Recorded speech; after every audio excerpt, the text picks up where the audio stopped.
And what's going on, you bastards, and welcome back to another Grand Summoners video. To the surprise of probably really nobody, we got confirmation that a certain magical index is coming to the global side.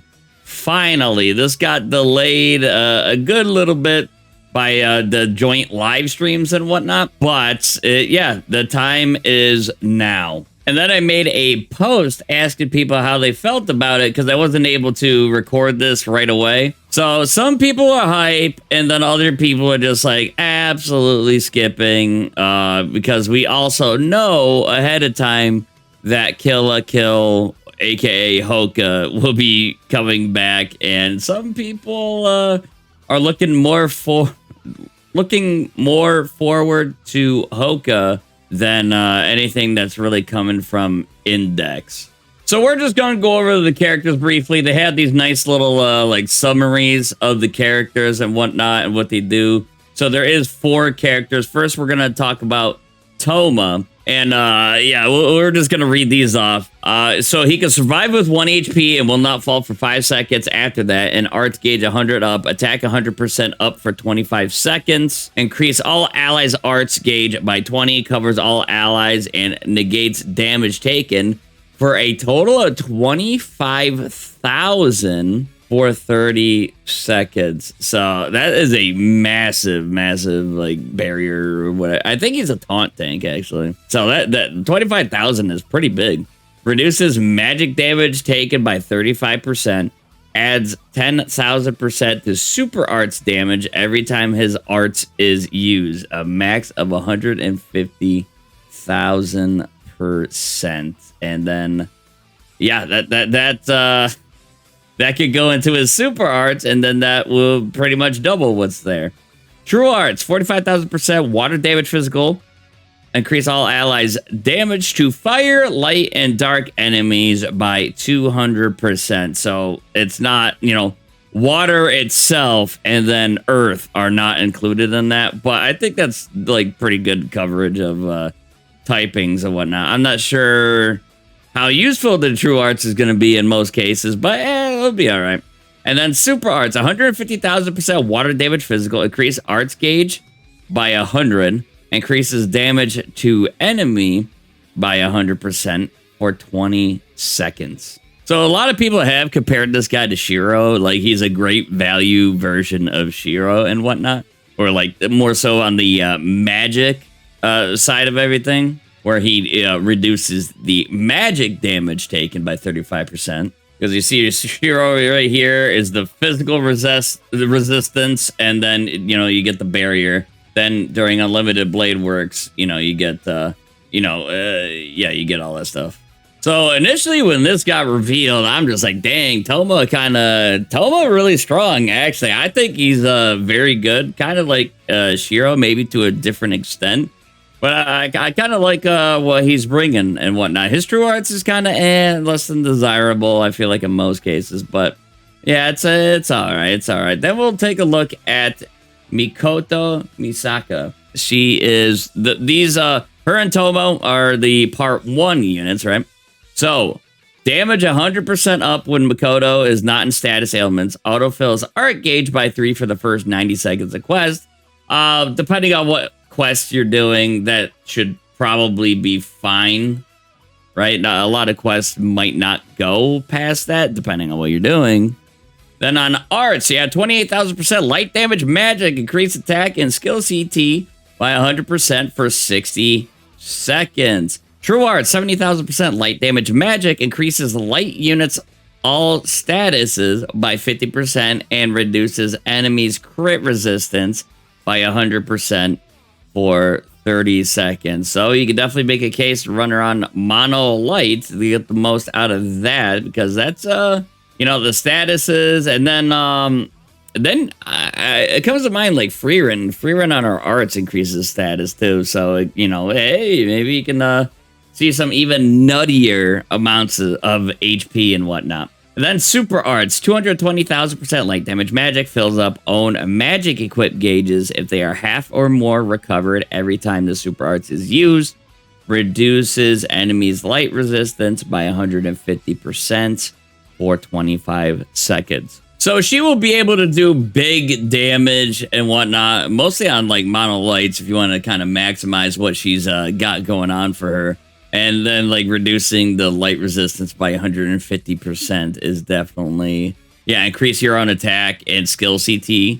And that's for 60 seconds. That is a crazy long duration. And then you also have your damage up for the first 90 seconds. Or, well, no, that's if you're not in status ailment. You get the arts for the 90 seconds of the quest and whatnot. So overall, like a really good damaging type character. And then we go to Index, who will be 1 of 2 units on the Part 2 banner. So her ability autofills light units arts gauge by 3 when Index is not in status ailment.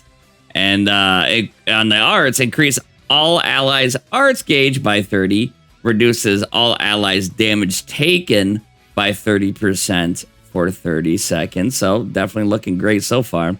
True Arts, 60,000% light damage magic.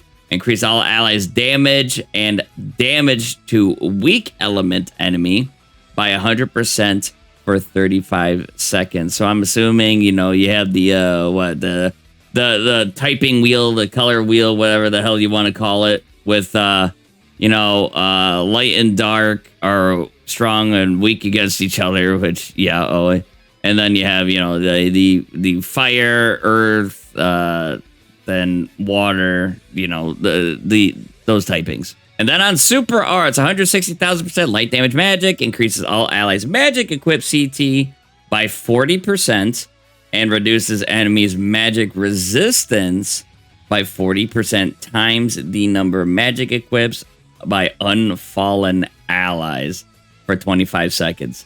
So you just kind of want to load characters up on the team who have multiple magic slots for the equips, and then that will definitely scale off that.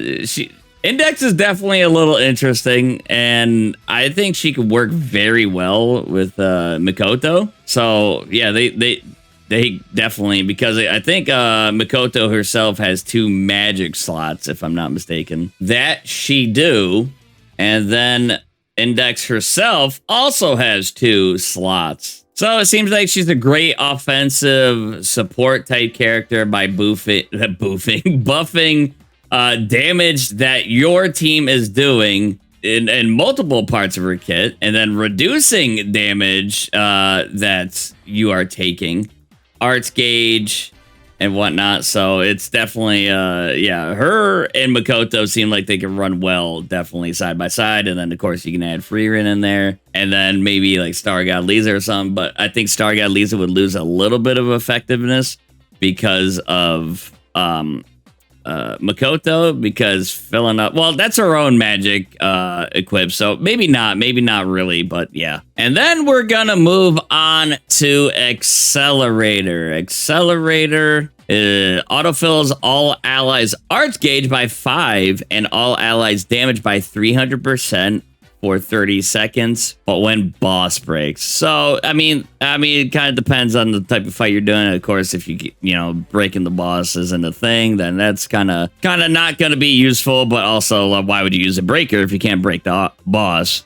Arts, 22,000% dark damage magic, increase all allies single super arts damage by 100%. After this arts is used, dark units get 50% more. True Arts, 60,000% dark damage magic, reduces enemies break resistance by 50% for 25 seconds. Autofills all allies arts gauge by 5 for 25 seconds for allies with 50% or more HP. And then Super Arts, 150,000% dark damage magic, if activated during break, doubles Super Arts damage.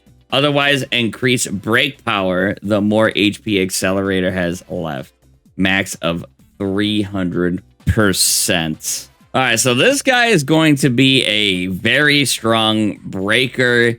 He does benefit you know, if he's running alongside, well, he benefits other dark units. He himself, I don't believe it looks like he benefits from that. He just, dark units get the 50% more by the super arts damage. So if you want to take advantage of that, run with other dark units. But other than that, he doesn't look like he is forced to be on a singular team. But keep in mind, we do have the Ascended Platina coming up. That's, I don't know, from what I'm kind of understanding about her, is that she is the break unit. Because she does have breaking in a part of her normal kit, right? But then you also have this right here. Giant bosses break bar is halved at the beginning of battle.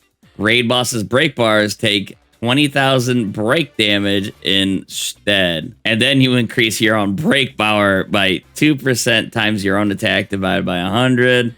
And then she has additional like breaking stuff, lowering break resistance, and it's stackable.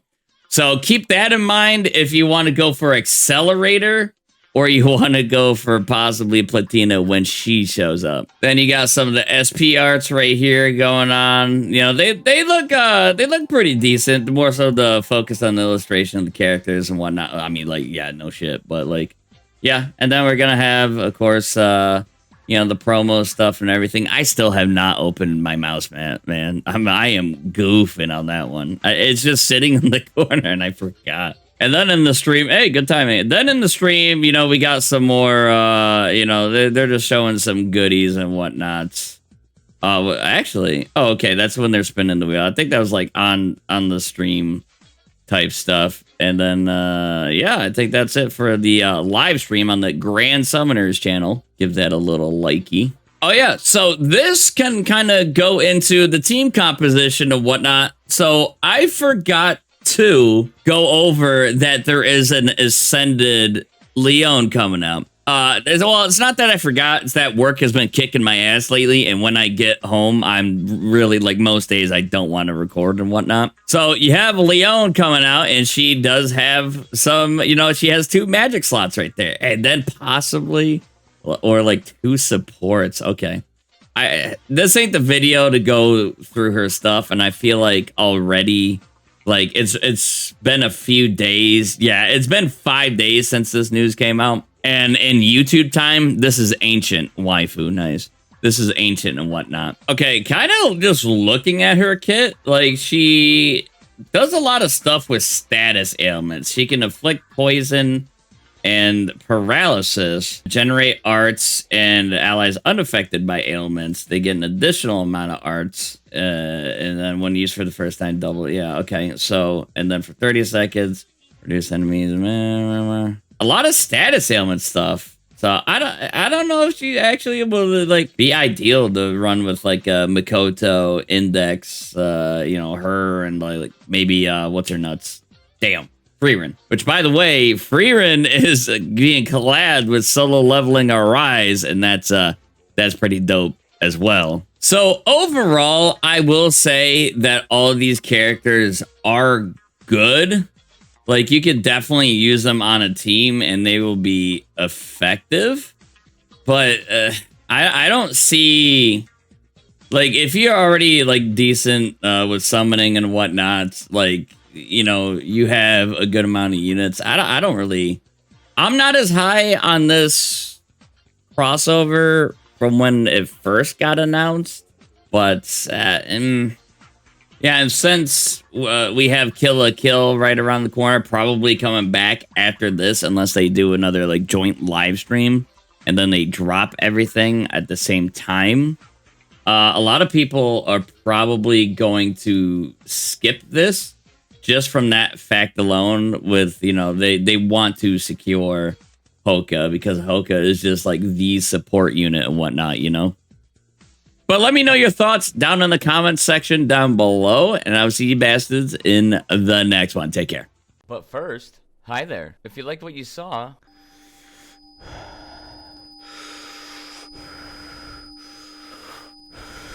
thank you.